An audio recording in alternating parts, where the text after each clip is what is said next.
by SAS. This is my first lesson about statistical averages. In this lesson, I will be discussing the basic concepts and terms related to the topic.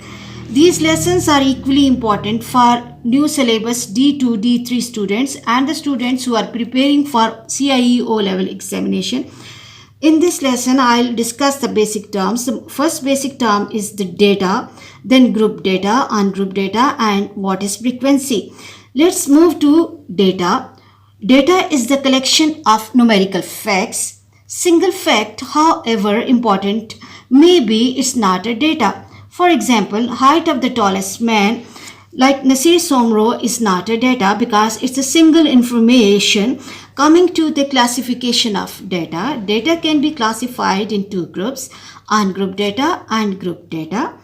Ungrouped data is the raw data which represents the first-hand information received by us and it has not gone under any statistical procedure.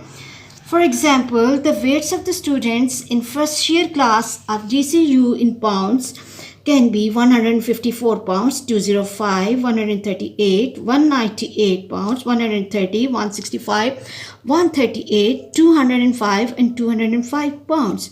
If we look at this information, it does not give us quick, clear and decisive idea of the information. Let's move to the group data. The group data presented in the form of the statistical table along with their number of occurrences, and what do we mean by number of occurrences is the frequency.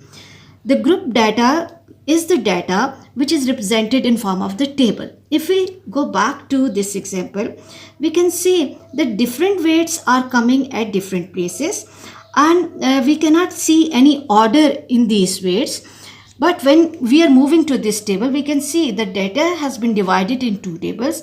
The first one is the weight table and the second one is for the number of occurrences or for how many times those weights are coming. If we look at this example, we can see 130 is the smallest number.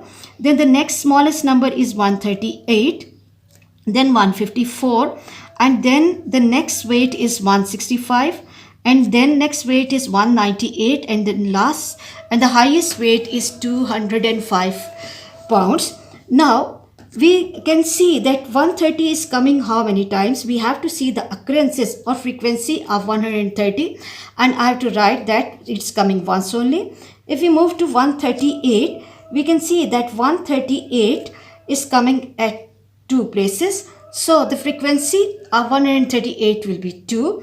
And if we look at 154 is coming once only. 165 is coming once only. So I have to record it once only. Coming to 198 again is once.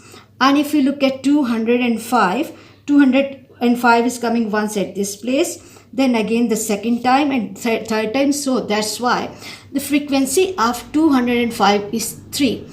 If we compare these two informations, we can see that from the group data, we can easily grasp the information that what is the smallest weight, what is the largest weight, and which weight is coming most repeatedly. So the group data gives us quick and easy information. I hope you have understood today's lesson. For next difficulty level, please catch me in the next class. Please like, share and subscribe the channel and press bell icon to get the notification of every lesson and write comments in comment section. Thank you very much.